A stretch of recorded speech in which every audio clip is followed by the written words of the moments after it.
नमस्कार बच्चों। तो आज मैं आप लोगों को कक्षा 6 की गणित पढ़ाने जा रहा हूँ। और बच्चों, अगर अभी तक आप लोग हमारे चैनल को सब्सक्राइब नहीं किए हो तो प्लीज़ बेल बजा के लाइक करके मेरे चैनल को सब्सक्राइब कर लीजिए। इससे क्या फ़ायदा होगा कि जो भी हमारी नई वीडियो आने वाली हैं उसकी सूचना आप लोगों को मिलती रहेगी। तो बच्चों, आज मैं आप लोगों को कक्षा 6 की गणित का अभ्यास 1A के बारे में बताने जा रहा हूँ। अभ्यास 1A का पहला सवाल है, निम्नांकित संख्याओं को संख्यांकों में व्यक्त कीजिए। मैं आप लोगों को अपनी पहले वीडियो में बता चुका हूँ कि संख्यांक क्या होते हैं। कोई संख्या अगर शब्दों में दी है तो उसको गिनती में या अंक में लिखना ही संख्यांक कहलाता है। तो जो भी संख्या शब्द में दी हुई है उसको क्या करना है, हमें संख्यांक बनाने के लिए, संख्यांक में व्यक्त करने के लिए हमें क्या करना होगा, उसको अंक में लिखना है, अर्थात गिनती में लिखना है। तो पहला है 427, दूसरा है 3501, तीसरा है 115, चौथा है 79,029। तो बच्चों, अब देखो 427 को हमने अंक में यहाँ लिख दिया हूँ। 427 यही जो अंक में लिखा हुआ है यही संख्यांक में व्यक्त हो रहा है। इसी तरह 3501 को हमने यहाँ लिखे हैं 3501, ये हमारा अंक में जो लिखा हुआ है यही संख्यांक के रूप में व्यक्त है। इसी तरह 115 को हम इस तरह से संख्यांक में व्यक्त करेंगे और 79,029 को हम संख्यांक में इस तरह से व्यक्त करेंगे। आगे दूसरा सवाल है, दूसरे का अ है, निम्नांकित संख्याओं को शब्दों में लिखिए। अब यहाँ पे क्या है, संख्यांक में अथवा अंक में दिया हुआ है। संख्यांक का मतलब अंक ही होता है। तो यहाँ पे संख्यांक में दिया है, अर्थात अंकों में कुछ संख्याएं दी हुई हैं, उनको शब्दों में व्यक्त करके लिखना है। तो यहाँ पे दिया था 7,019, यहाँ पे था 23,013, यहाँ पे था 69,379, यहाँ पे था 8,93,059। तो इसको हम शब्दों में लिख दिए। यहाँ पे ये जितना दिया हुआ था इसको शब्दों में हमने लिख दिया 7,019। ये जो दिया हुआ था इसका शब्दों में लिख दिया हमने 23,013। इसी तरह इसको हमने लिखा 69,379, ये हो गया शब्दों में। इसी तरह ये हमारा शब्दों में हो गया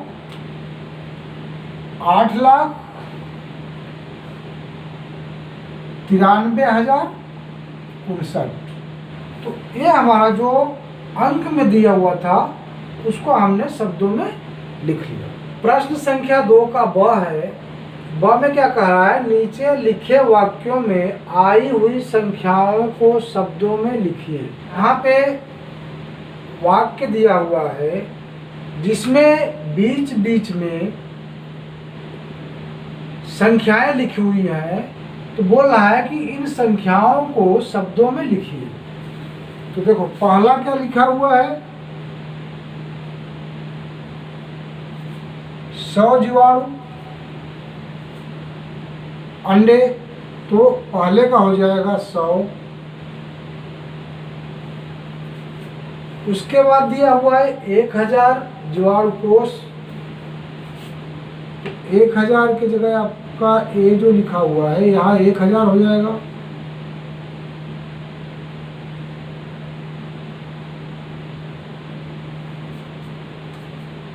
फिर आगे दिया हुआ है 10 लाख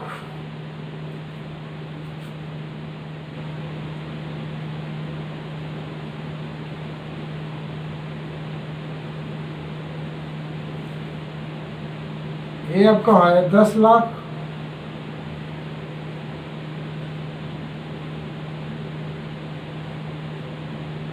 यहाँ 10 लाख लिख दोगे इसका, और तथा 100 लाख वायरस विषाणु होते हैं। तो 100 लाख बराबर 1 करोड़ होता है, तो इसको आप यूँ लिख दोगे,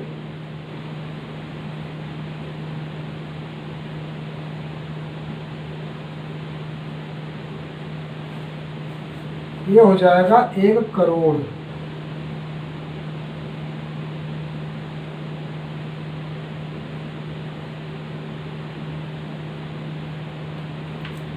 तो ये हमारा जो संख्याएं दी हुई थी उनको हमने शब्दों में यहाँ लिख दिया। पहला था 100, तो इसका 100 हो गया। दूसरा आगे था 1000, 1000 हमने लिख दिया।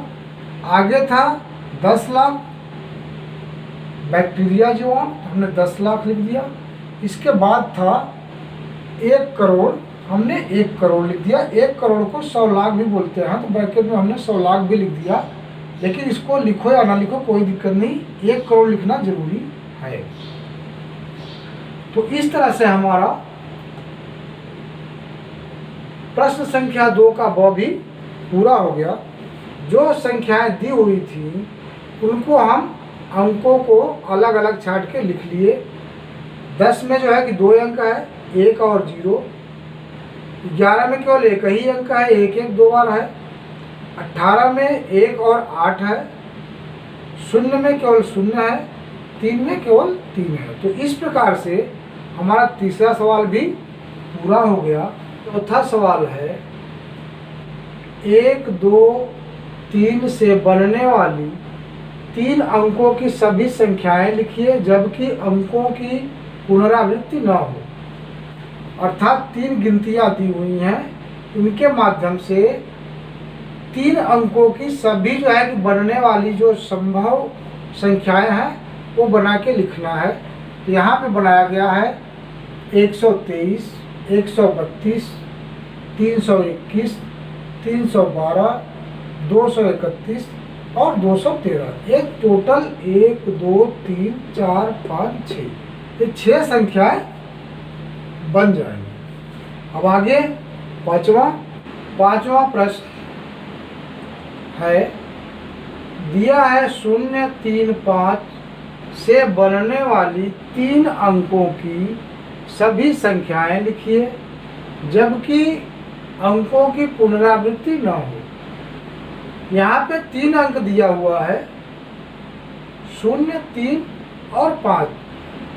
अब बोल रहा है कि इन तीनों से बनने वाली जितनी भी संभव संख्याएं हैं उन सभी को लिखिए जबकि ये अंक आपस में 2 बार न लिखे जाएं, अर्थात किसी भी अंक का पुनरावृत्ति न हो, दोबारा कोई भी अंक न लिखा जाए।